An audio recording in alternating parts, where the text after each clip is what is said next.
So here are 5 guiding principles that you can apply for platforms. Number 1, clearly define who you're designing the platform for and what specifically they need. And that, like many best practices, sounds very obvious, but often it's not necessarily applied to the rigor that it probably should be. And I think part of that is a lot of time marketing organizations have really created targets based on media profiles. And so trying to understand who we want to reach, we define these different segments based on demographics or location or things like income to be able to, in many cases, buy media and advertising to be able to reach that particular audience.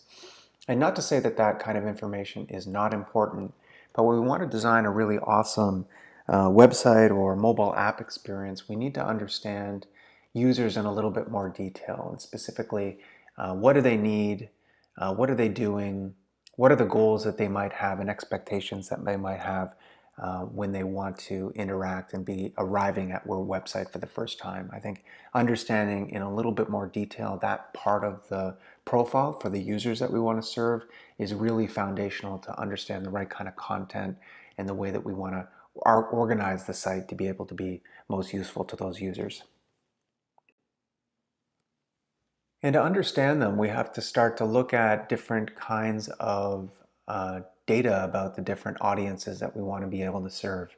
We'll need to know things like the goals that they might have when they're arriving to the site in order to make sure that we're designing the experience to serve them well. We might want to know what other channels that they're using from our sites. Maybe they're heavy users of social platforms and what we might have running right now within email.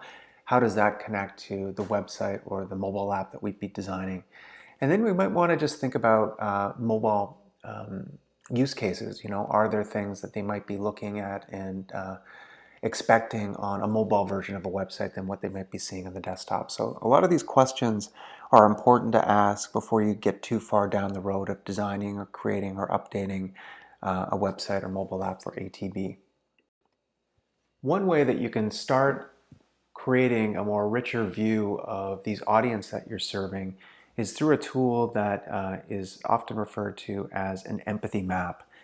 Dave Gray put this one together, and I find it really helpful in workshops when we're organizing teams around trying to understand the audiences that we want to serve, and not just kind of who they are from demographic information, but a little bit more about what they're like. What are they doing? How are they feeling? What are they saying?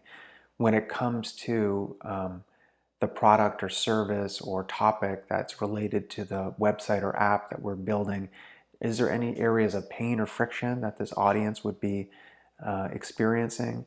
Are there other things that we may want to look at as gains, benefits that they'd really appreciate that we should consider that could kind of lead us down a discussion around some of the different content or feature opportunities that we might want to include in a website or mobile app? So this can be a nice framework to start to generate a little bit more empathy and understanding of the audiences that want to serve, to be able to help us to understand them a little bit better and the kind of platform that they're going to appreciate most.